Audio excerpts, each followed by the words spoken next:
Ladies and gentlemen, welcome to a brand new edition of the Lasching Out Podcast, Nittany Sports Now Network. My name is Jarrod Prugar. I'm joined by my good friend and co-host, Kevin Quigley.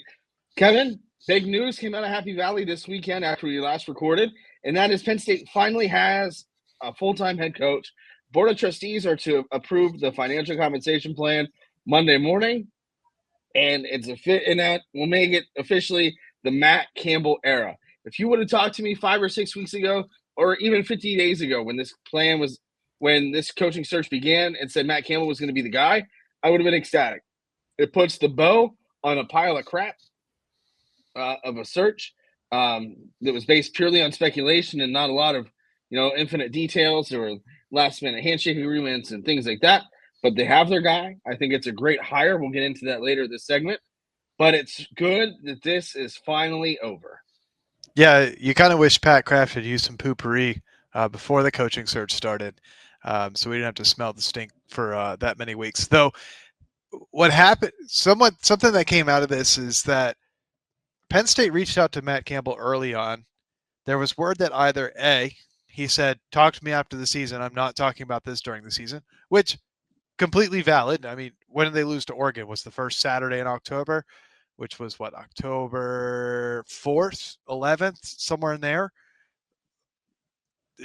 He's got plenty of games left to go. He probably had 8-9 games left in the season. Yeah, I'm not talking about something else. I'm going to finish my job here at Iowa State, something probably Lane Kiffin could have learned from. And then it kind of came out potentially that the word never got to Matt Campbell that there was any Penn State interest, and because they didn't hear back from him, they kind of almost didn't pursue him there for a little bit. So maybe this could have happened on Monday or Tuesday or Sunday of last week, and we wouldn't have had to go through that tumultuous week of just the Kalani Sitake situation, the KDB rumors, the Brian Hartline rumors, what have you.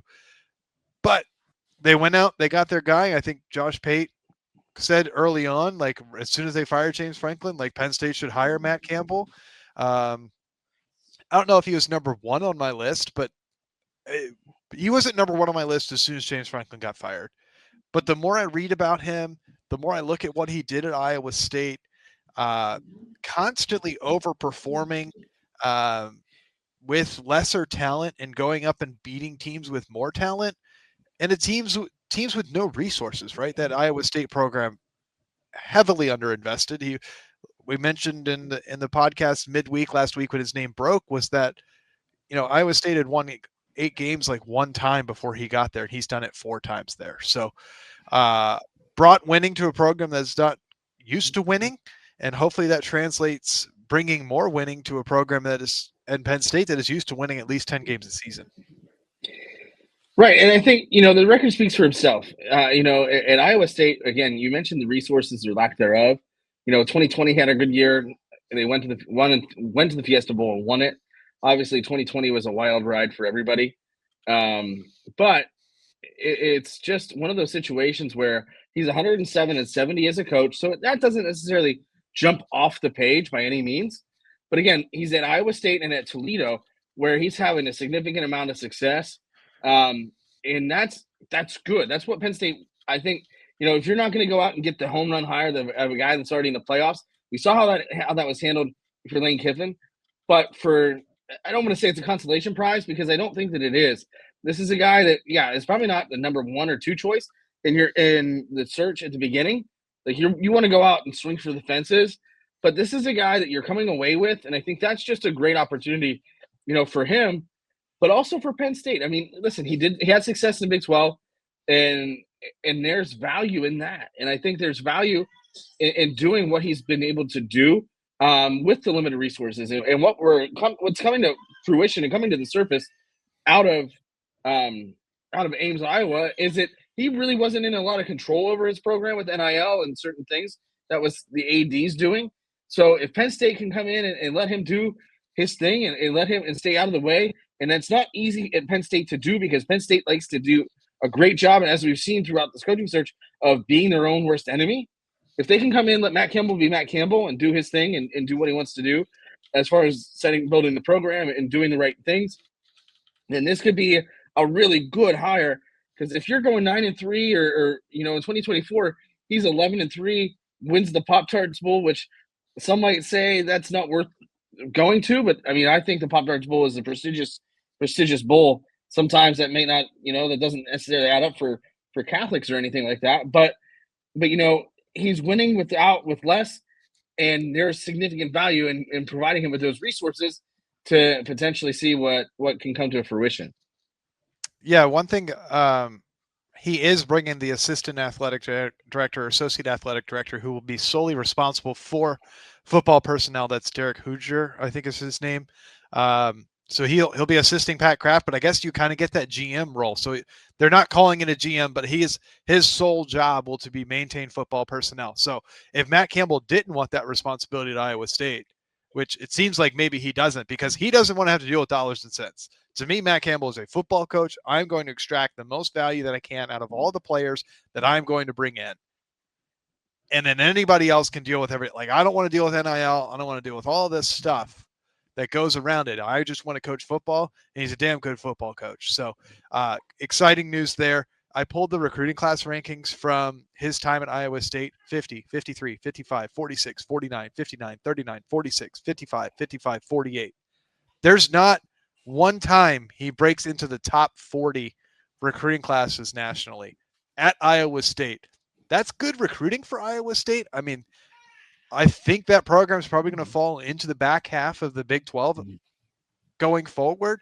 And if you maybe take, the top 10 teams or top 5 teams from each of the Power 4 or Power 5 conferences, that puts Iowa State into that 60-70 range probably. So the fact that he was able to pull that, extract out of that talent pool that he was grabbing from and win as many games as he did, that speaks volume to it. And now that he's going to be back in a familiar part of the country that he's familiar with, grew up here, obviously started coaching here, had that coaching experience at Toledo. So hopefully this is some more territory that he's used to. But I'm excited to see what comes of it. You and me. Oh, go ahead. No, sorry, Kevin. I didn't mean to cut you off, but yeah, I think I'm excited too, and I think that's there's significant value in the processes that he's gone through to get to this level. And I think when you break it down and you do the X's and O's, right? I mean, he's saying all the right things. You take it the way that he left it, right? And I think there are two ways to leave a school. One is, that scene from Batman, and it's the Joker. He's lighting shit on fire and it's exploding, right? And it's kind of. And that's very much how Lane Kiffin did it, and that's kind of not the way that you want to go. But he did it the right way. Obviously, it's a family. He took it for personal reasons. The money, I don't think, was a significant issue. I think he was very comfortable in Ames, but his mom is sick, if I remember correctly from what their AD said. He's from Massillon, Ohio.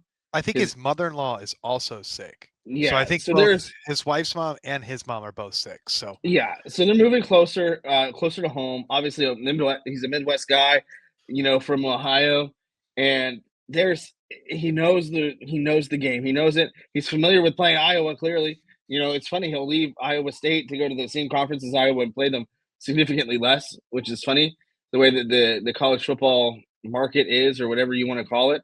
But again, I think time will tell whether this is a good hire. On paper, I think it's a great hire right now. Let Matt Campbell be Matt Campbell and see what happens. It'll be interesting to see. You mentioned one of the guys. He's supposed to be bringing his defensive coordinator in.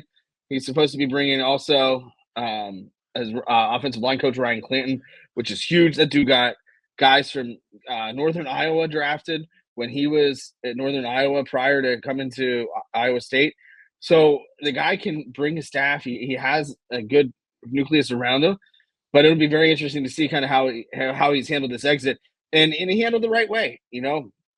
Talks to his players, comes to Penn State, and and everybody coming out of Iowa State is saying good things about him. So it speaks volumes to his character and things like that, which is, I think, a tremendous change of pace from where Penn State's coming from. Yeah, John Heacock is his defensive coordinator that's going to replace Jim Knowles, just to have his name mentioned. Big buyout for Jim Knowles. I think that was $7 or $8 million. Another defensive coordinator on the move. Brent Pry probably going back to Virginia Tech. So that should be interesting. One thing I have seen, I just want to kind of put it into light, is you've seen the Matt Campbell record versus top 25, and you've seen the James Franklin record against top 25. Matt Campbell, the record is 16-27. James Franklin, the record is 15-28. He has won, obviously, one more game and lost one fewer game than James Franklin against ranked opponents. But again, James Franklin's average recruiting class, it feels like it's teetered. James Franklin's recruiting class is teetered with it between 6 and 16. So you're pulling a top 10 recruiting class every year, top 15 recruiting class every year, and you're losing against highly ranked opponents. Usually it's Ohio State, usually it's Michigan. A lot of the times Ohio State has been number 1, 2, 3 team ranked in the country. Michigan, however, really hasn't been, and his record against both of those has been abysmal. But you look back at 2017 was Matt Campbell's second season at Iowa State. Went 0-4 in his first season. They went 3-9. He just needed to get his bearings. 3-1 against top 25 in 2017 with a win at number 3 Oklahoma and a win at home against number 4 TCU. That win against Oklahoma was when he was unranked. The home against West Virginia's number 4 team. I don't really remember 2017 all that well. West Virginia being number 4 seems a little lofted, but they were 25 for that. 2-3 in 2018 with a win against number 6 West Virginia. 1-3 in 2019 en route to a 7-6 route. So kind of a down year for him. In the year they went 9-3 in 2020, he was 3-2, and then 3-1 last year en route to losing in the Big 12 title game. So that guy has consistently overperformed the star rankings of his roster. As I mentioned last week, has consistently put 3 stars in the NFL, which if you're a 4 or 5 star guy, okay, he's developing 3 stars into talents. Will McDonald was his first round pick, and he was a 3-star coming in. So if you're a 4 or 5 star guy and you're looking at going into the NFL draft, what was he able to do with a 3-star? And like we say all the time, stars don't matter, but stars are indicative of how many people are offering you. And if a lot of people are offering you, typically that means you're really good at football. So good news there. And then I like to see what's coming out from the recruits for the 2027 recruiting class. A lot of those guys decommitted. There was 4 of them. A lot of those guys, all those guys decommitted from the Penn State class, but a lot of the commits and a lot of the targets have come out and said positive things of they've looked at the same stuff that we have, like how well he's able to develop talent, what he's been able to do at Iowa State, overperform, how he's actually able to win games that matter and actually be able to go upset teams that he shouldn't beat.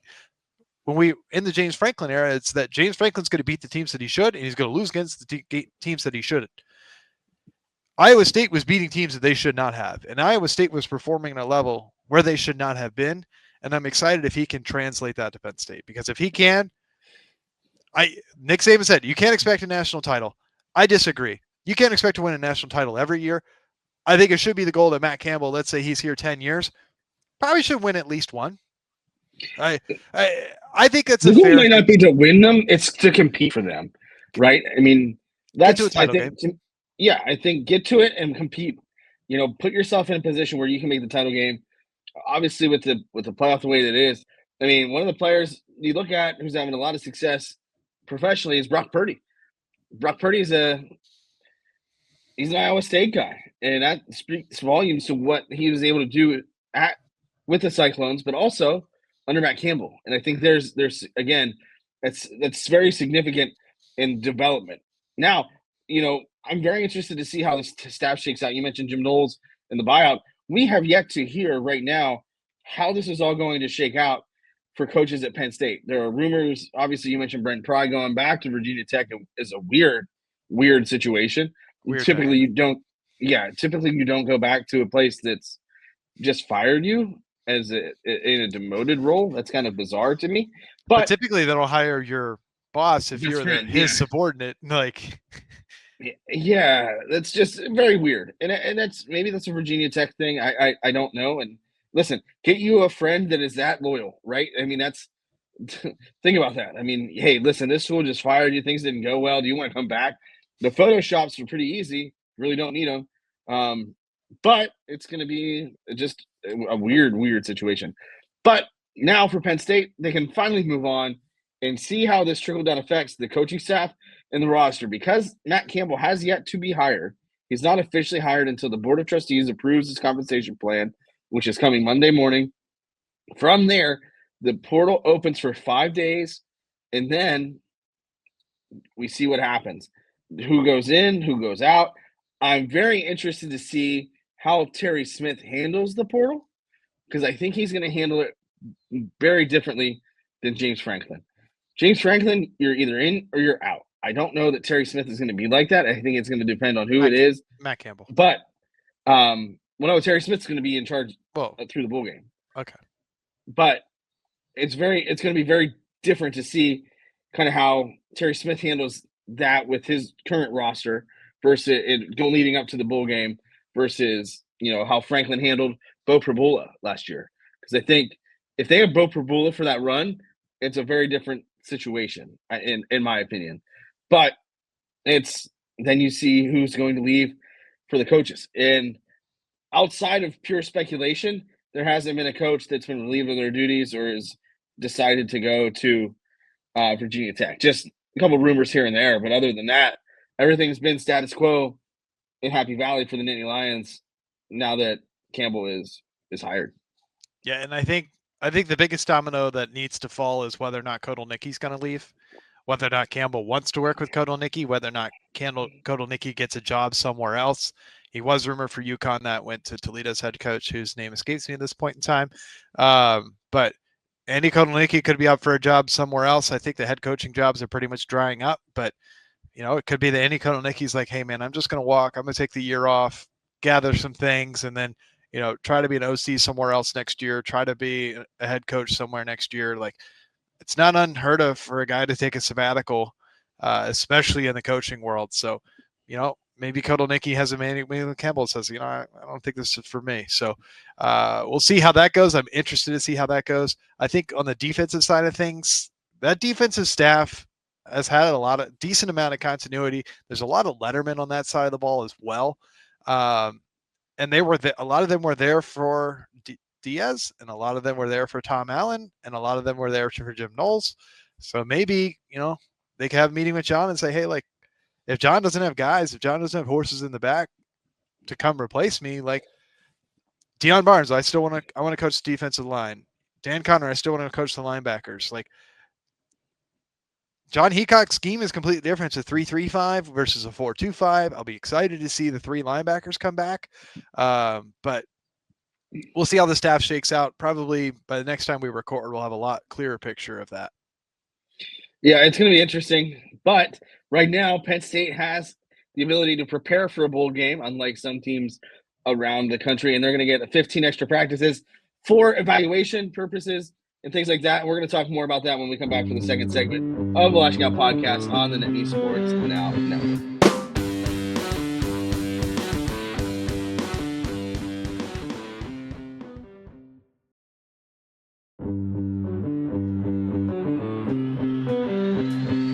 Welcome back to the second segment of the Lasching Out Podcast on the Nittany Sports Now Network. He's Kevin. I'm Jarrod. Kevin, Penn State gets the Quigley Bowl. They are going to New York City. The Bronx playing at Yankee Stadium in the Bad Boy Mowers Pinstripe Bowl. They get your alma mater, Clemson, and what is sure to be a fun day for the Quigley. And my other alma mater, Penn State. Right. Degreed from both universities. When I asked when I was going to Clemson, that was when Clemson was on their run, winning some national titles. And I famously said, I don't know if famously is the word. I know what stands I stood in for 4 years. I was at Clemson for 2, only was in Clemson for 1 year, but I was at Penn State for 4 years, 4 football seasons. It's pretty much where my allegiance runs. I don't have a Clemson football podcast. I can tell you that. It'll be interesting. If you had told me in the preseason that Penn State and Clemson were going to meet in a bowl game, I said, all right, game on. That means Penn State definitely made the playoff, and that's probably a semifinal game, probably a quarterfinal game. Although I think I famously said Clemson was a fraud early in the season or before the season. I think I did call out Clemson's ranking in the preseason poll. But if that meant that Clemson solidified their rankings and that Penn State did what we thought they were going to do, this had a mid to late January feel to the game. And here we are going to be, 2 days after Christmas in the Bronx, icy cold New York City. Look to get going to the game, just not going to be able to swing it. A little tough to get to New York City during the holidays, but I'm excited. and like you said, the 15 extra practices are going to be great. It's going to be a good thing for Matt Campbell. I don't know if I doubt he's going to be able to install anything, but he'll definitely be able to evaluate players, talk with players, see how they work, see what Penn State currently does well, see what Penn State currently doesn't do well. And not only does he get 15 practices to evaluate players, he gets 15 practices to evaluate his coaching staff as well. So a lot of good things can come out of this. Some teams have elected not to use those 15 practices, which I'm sure we'll talk more about later, but I'm excited. I don't know if I really care about the bowl game. Like, I think the practices leading up to the bowl game are way, way more important. As a lifelong New York Yankees fan, I'm very excited to be able to cover a game at Yankee Stadium. Like, this is like not necessarily a dream come true, but this is like, I've been to the Orange Bowl, I've been to the National Semifinals, like I've been to Peach Bowls, Rose Bowls, whatever. This is really cool. This is a really cool opportunity if we're able to get a credential. But yeah, it's very different. Obviously, last year we were at the Orange Bowl and we were flying down into 65 degrees, 75 degrees. It's sunny. Now it's going to be like 75 degrees less than that, and I think that's going to be a wild ride. But this is, you mentioned it, like these 15 practices are the most important part. The game itself is whatever. It's really kind of irrelevant because it's going to be great to end your season on a win. Both teams have a lot to play for. Obviously, Penn State's playing for Terry Smith, I should say. And really, honestly, Pat Kraft, too. Pat Kraft had a really weird bounce back from the last time that we recorded. But I think the value in those extra practices for development, it gives them an opportunity, for Matt Campbell now to come in and see everything. See the processes, see what, again, like you said, what's good, what works, what doesn't work, and evaluate his staff. Terry Smith is already going to be on his staff. He's going to be the highest paid non-coordinator assistant coach in college football, which is great and well-deserved. I didn't ever think that Terry Smith was a candidate to leave. He loves Penn State. And I think that's where you're kind of evaluating guys like Dan Connor, Deion Barnes, Trace McSorley, guys who have had that opportunity to coach under James Franklin at Penn State. But will they go there? Or is their loyalty to the university or to James Franklin? And I think there's – that's going to be something that they can evaluate and figure out, because obviously Matt Campbell wants his guys, right? He's going to want guys that are there. And it'll be interesting to kind of see. Ty Howell's a guy that I think Penn State should really retain. You don't need to retain Marcus Higgins by any means. Stan Drayton is it doesn't really matter. I think based on if it was J1 Sider, it's a little different. But there's just one of those situations now. It's kind of seeing how everything plays out, and there's so many moving pieces that this is going to be just pure evaluation for 15 weeks or 15 games. And that is, I think, the most important thing as a new coach, just being able to stand on the sidelines and evaluate and being able to kind of take it all in. And I think that's going to be the best part for this. Then you can have those serious conversations with these players. Hey, who's staying? Who's going? Can he bring some commits that haven't necessarily committed to Iowa State or that have, are opting out of their letters of intent? Obviously, there's a little bit different of a talent level in the Big Ten versus Big 12. You're seeing that. I mean, obviously, Big Ten features 3 out of the top 5 teams in the college football playoff, and there's just a lot of moving pieces, which is what makes this a lot more difficult. Because listen, this is the first time really that they've dealt with a bowl game with an interim coach. Luckily, it's Terry Smith. Terry's done a great job. They could end 4-3. His three losses were two of the 3 losses were to teams that are 1 and 2 in the country. So, it's seeing where you're at as a program, seeing what Campbell is going to do to improve himself and to get acclimated to Penn State University. It's not an easy place to come into as far as A, travel, and B, understanding the history and the trajectory of the program. So it's going to be nice to see him get his feet wet, get acclimated, and really slow play into the spring semester and rounding out, this signing maybe some more people to the recruiting class that haven't signed on signing day and going into it with a fresh slate.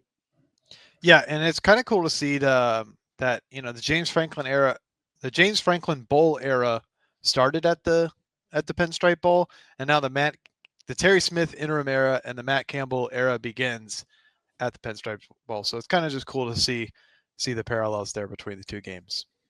It is very unique. It's very different. Just seeing that the Franklin era kind of wrap up with the same bowl that it started with, because he wasn't really supposed to play in that bowl to begin with. They finally released those sanctions, and then I think the next year they played in the Tex Slayer Bowl, which was my first bowl game, and then from there they've been in New Year's Six games almost every year since, save for the Citrus Bowl.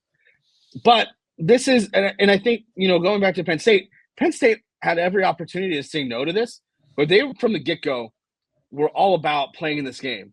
And that speaks volumes to Terry Smith, having his kids want to play this game for him and for the guys beside them. It gets them one extra opportunity. And again, 15 practices. Like, the significance of that developmentally, given how this team has developed over the course of the last 6 weeks, is astronomical. And for teams like Notre Dame to not do that, I think is a travesty for the game. Listen, you don't make the playoff. It is what it is. Beat the teams you're supposed to beat, right? Beat A&M. Beat Miami. Don't get mad. Don't hate the player, hate the game. Like, there are 12 teams for a reason. Blame the ACC. The ACC, honestly, has treated Notre Dame like a redheaded stepchild, which is crazy because there isn't a program on the level of Notre Dame in the ACC football-wise. And Clemson was there, but they've fallen off of that. But there is nobody that's a bigger brand than the Fighting Irish, and I hate saying that about them, but it's true. But for them to take their ball and go home after something didn't go their way, I think is bullshit. And I think it's bullshit because, hey, look at those seniors, man. Like, it robs an opportunity to see Jeremiah Love one more time. Jeremiah Love is a great football player. Being able to see him in person last year was great, but getting to see one more player after him, like potentially after a Heisman, it would have been awesome too. So that is significant. But to do this is going to cause a huge ripple effect throughout college football, because now, the Blue Bloods, they don't like it. Tough shit. We're going to take our ball and go home. It created such a ripple effect that they're still trying to figure out somebody for the Bahamas Bowl or something like that for, I forget the team. But, play the game. Get those extra 15 practices and just take it. Listen, you saw what happened at Florida State. Florida State hasn't been the same since they complained about being bounced from the 14 playoff. And on the outside looking in, the only people that have to look at themselves as their fault is the ACC, because Duke won. I called that. I won the first time I've ever rooted for Duke in any sport ever, as a Carolina fan for basketball. But they win. They beat Virginia and created the chaos scenario that we wanted. I wanted, but they're lucky that Miami even got in, and maybe Notre Dame should have got in over there. I think Notre Dame was one of the 12 best teams in the country, but their schedule doesn't necessarily prove that.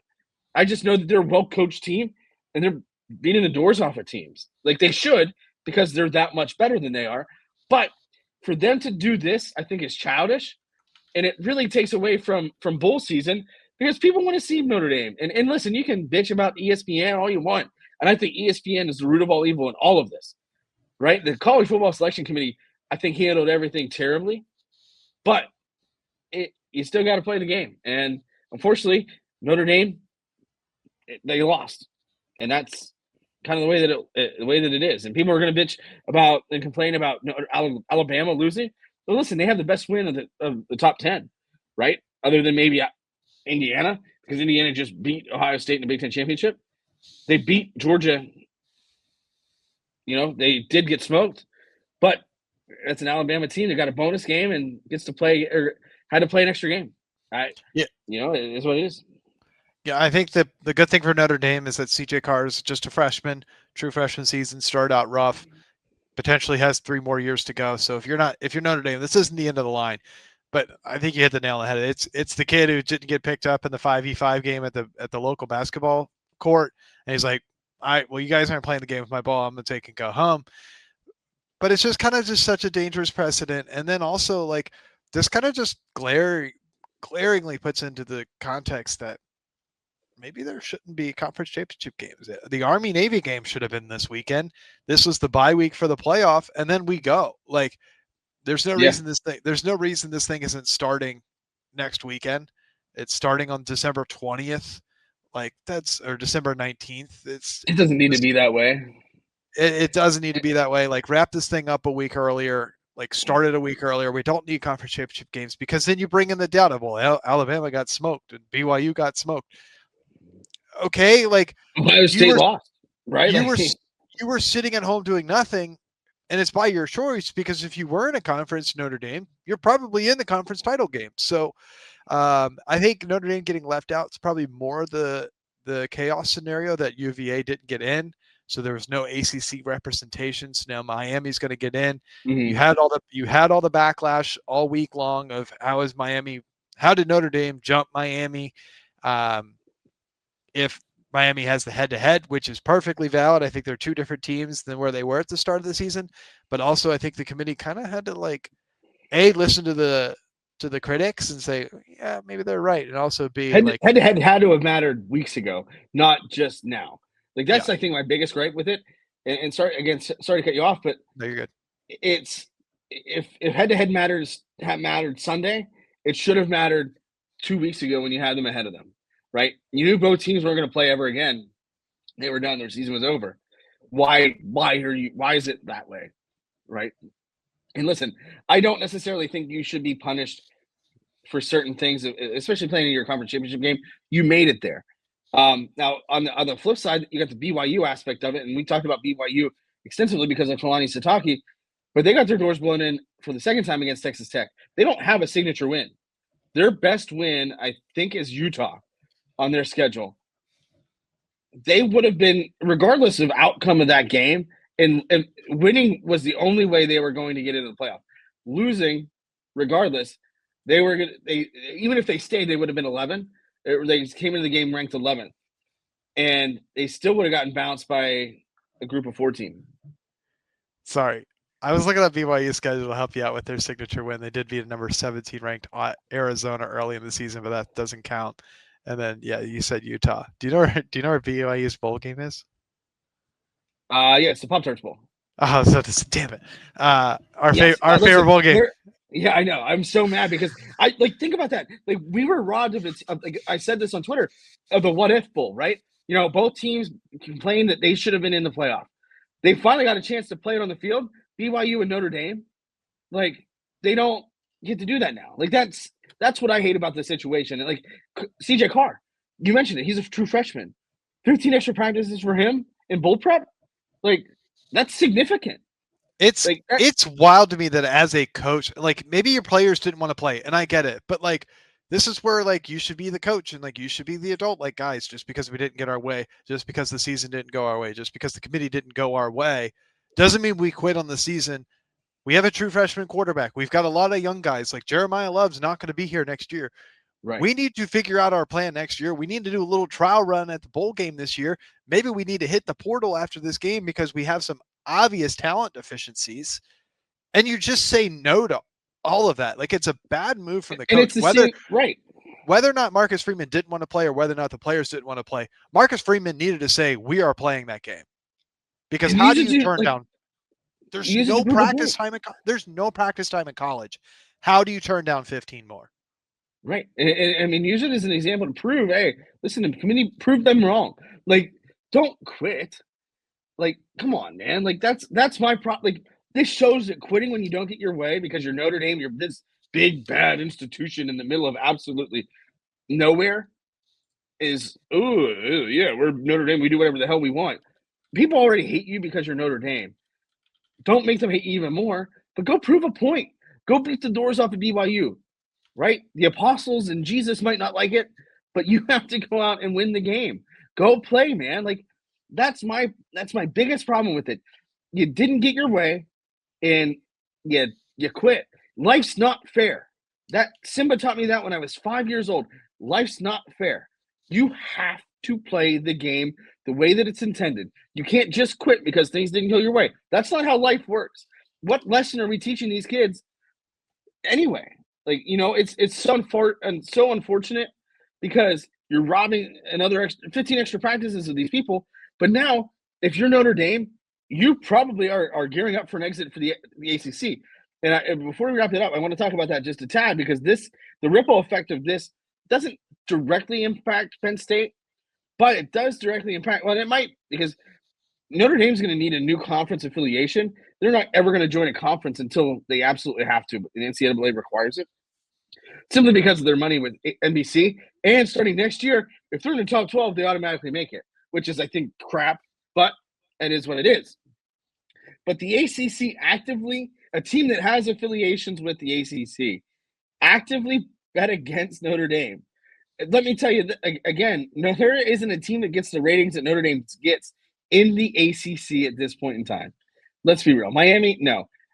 Clemson, no. But Notre Dame is always going to travel, and they're always going to do well. Now, you're completely alienating the Fighting Irish. Good, bad, or indifferent. If I'm Notre Dame, I'm suing the league for breach of contract, because you can't have them politicking for their schools while having Notre Dame as an affiliate member and putting them against each other. It's creating a disaster.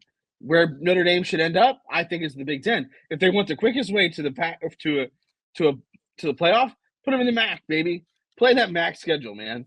It'll be the best group of 5 team every year.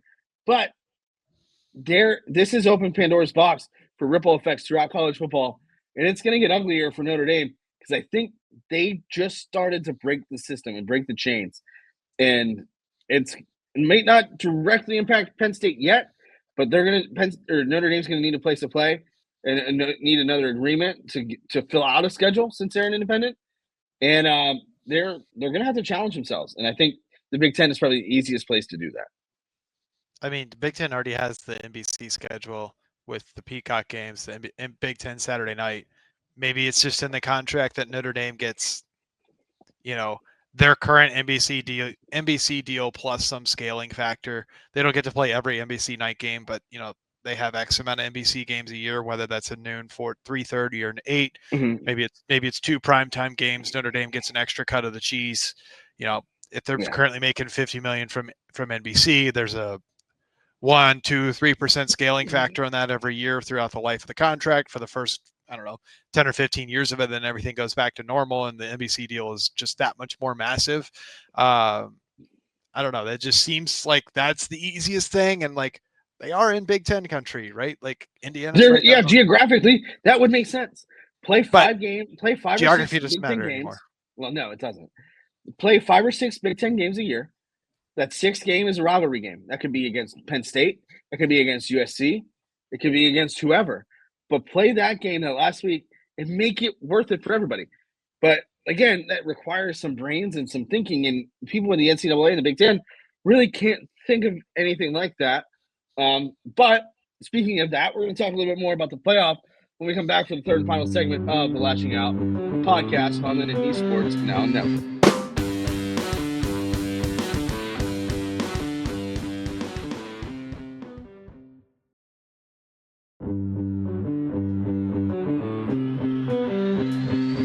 Welcome back to the third and final segment of the Lasching Out Podcast on the Nittany Sports Now Network. I'm Jarrod. He's Kevin. Kevin, let's talk about our picks from Conference Championship Week, with the caveat that we missed my favorite championship game. Mountain West, my beloved Boise State Broncos, did win. They're back-to-back Mountain West champions, and now they're off the Pac-12. Yeah, we also missed the Maction, the other bowl game played in a dome. That was at Ford Field. Let's see. We both properly picked JMU to win the Sun Belt. You picked Tulane to win the American Conference. Good job on you. I picked Texas Tech to win the Big 12. You did not. We both picked UGA. We both picked Ohio State. Do we need to talk about that game at all? Not Ohio State's best effort. And if Indiana's that close to Ohio State, damn, how close is Penn State to Ohio State, and how close is Penn State to Indiana, being the number 1 ranked team in the country? I do want to talk briefly about Kirk Ready. To take an Indiana program that has been in the dumpster of the Big Ten for years to where he has in 2 years is damn impressive. I think that's absolutely a phenomenal coaching job. Ohio State didn't play their best game, but as we saw last year, they lost 13-10 to that team up north, and then went on a god tier run. I think they just woke the beast up. Yeah, I don't think we have to worry about Ohio State in the playoff. Indiana acted like they won their Super Bowl last night. We'll see what it looks like. Let's see, they play on the Rose Bowl January 1st. And then the last thing, you did pick Duke, and I picked UVA. Manny Diaz has done a good job at Duke in his 2 seasons there. I was really hoping it was going to be Manny Diaz as Penn State's next coach. No offense to Matt Campbell. I'm happy Matt Campbell's there, but Manny Diaz, it's definitely matured. He got fired from Miami and won an ACC championship before they even sniffed an ACC championship. So kudos to Manny Diaz. I liked Manny every time I was able to talk to him when he was at Penn State. Phenomenal coach, phenomenal human being, doing a great job at Duke. Duke's not an easy place to win by any means. They're 8-5 now. They won in the amount of games that they needed to in the ACC to throw a match on the fire of the disaster of the tiebreaker scenario. But they went out and won, and they were aggressive. I watched that game. I had my little multi-view on. I had that in the Big Ten championship game. I ended up crashing in the third quarter, which wasn't ideal, but I was pretty beat.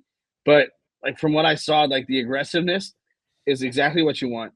I mean, what have you got to lose, right? I mean, they weren't going to sniff the playoff, even if they won, just because of where they were at. But they went out, they were aggressive, and they played a great game, and they beat Virginia. And it is what it is. But their conference championship in a Power 5 school, Power 4 school, you don't see Duke opting out. Nope. All right, on to the top 12. Let's see, December 19th. Let's go in order. 8 p.m. Alabama is going to travel to Boomer Sooner, Oklahoma. Alabama is currently a 1.5 point favorite as the line opens. I think that should be interesting. Another little SEC matchup. The first round of playoff. Not sure I love a conference matchup in the first round, but so be it. Let's see. The next game, December 20th at noon. Miami travels to Texas A&M, which could be cold potentially in College Station. But something Miami's not used to. Something Miami's not used to is traveling outside of the state of Florida. We'll see. We'll see how we said that about Pitt and then. Yeah, but that was Pitt. That was Pitt. Pat Narduzzi was going to do Pat Narduzzi things. It'll be interesting to see if Texas A&M is real. That's fair. We'll see if Texas A&M is real, and I think that's something that needs to be answered. Ole Miss will host Tulane, who they've already played before. They open as a 16-0. Texas A&M is a 4-point favorite over Miami. Ole Miss is a 16.5 point favorite against Tulane and the Green Wave. That'll be in Oxford, Mississippi, with their new head coach for Ole Miss. And then probably the game that's going to be the biggest blowout. Number 12, James Madison travels to number 5, Oregon. That's the 7:30 p.m. nightcap on December 20th. Oregon opens as a 20.5 point favorite. There needs to be like a rule of like one group of 5 or something. Like talk to the ACC, right? Like be better. Yeah, it is on the ACC to be better, but like James Madison finished ranked what 20. Listen, I don't think that James Madison is as good as the record. I mean, they're 12-1.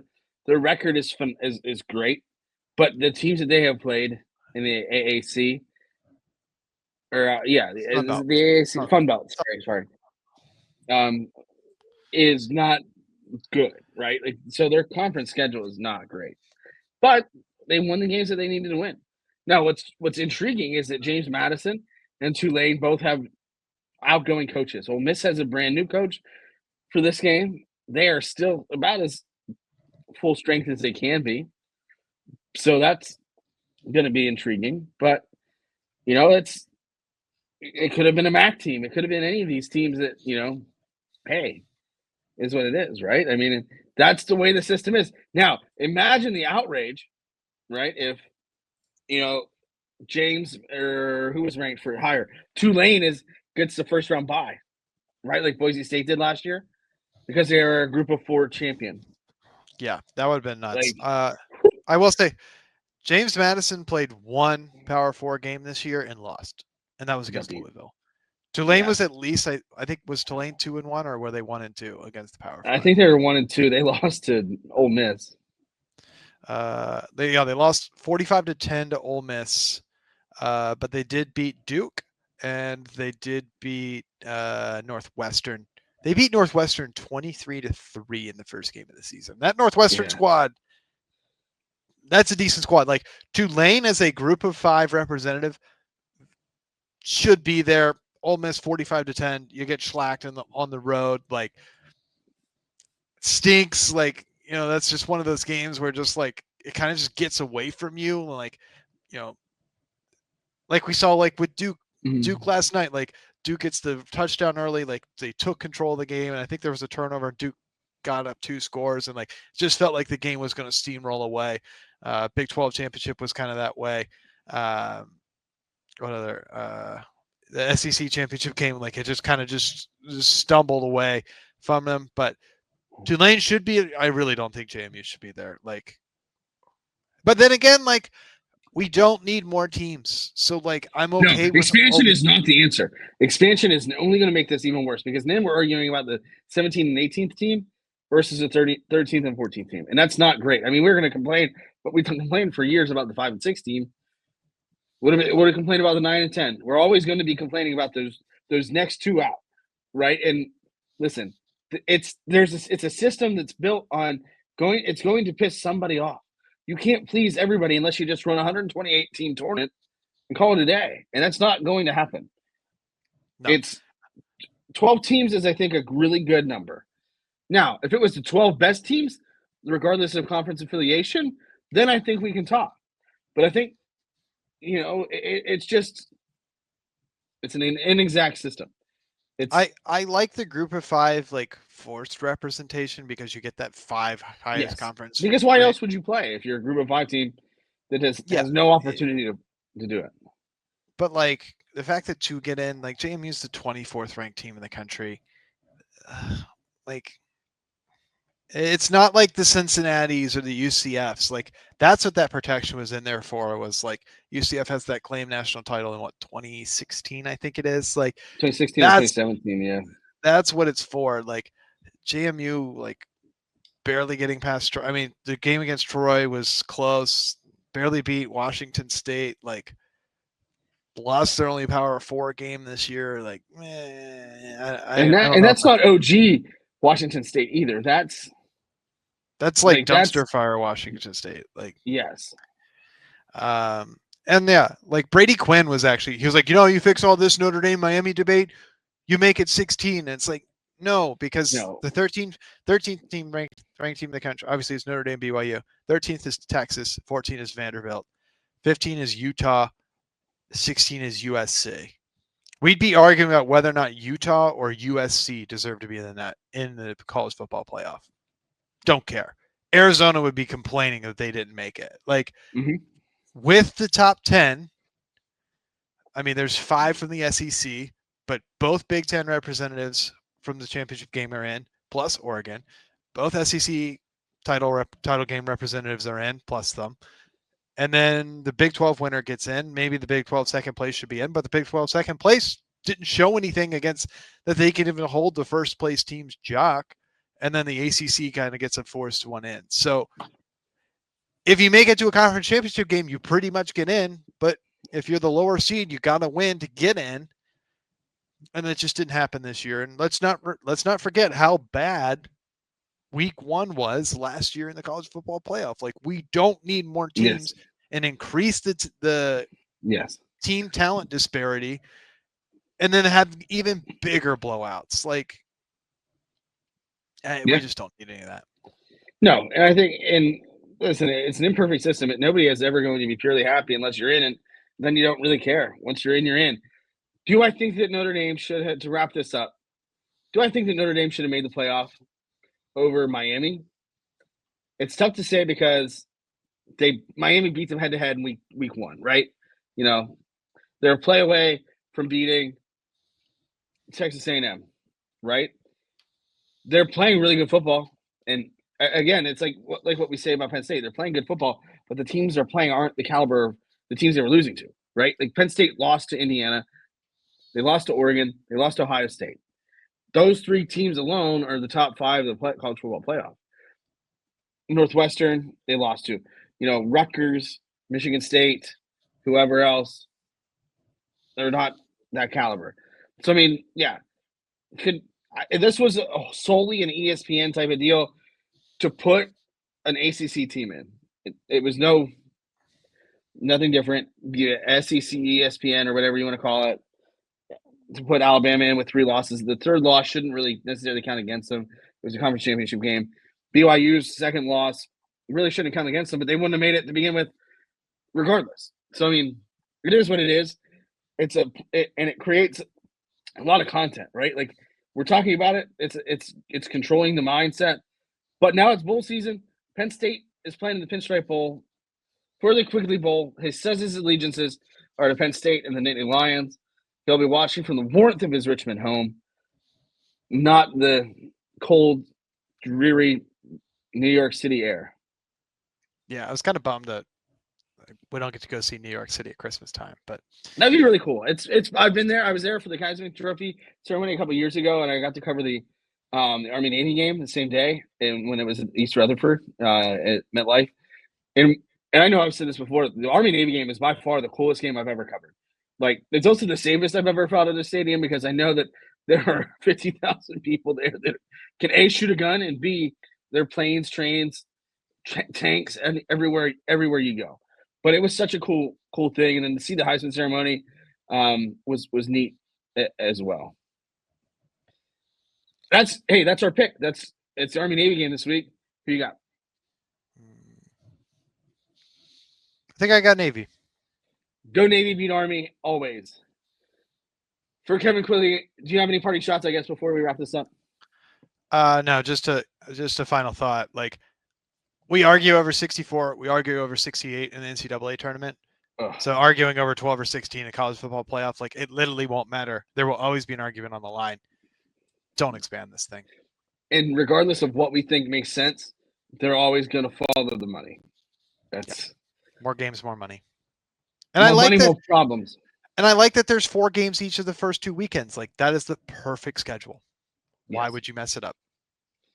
It's NCAA, and that's kind of how it goes. And ESPN, and everything that ESPN touches goes to crap. So, with that said, for Kevin Quigley, this has been Jarrod Prugar on the Lasching Out Podcast on the Nittany Sports Now Network. We thank you, as always, for listening. We'll catch you again later this week.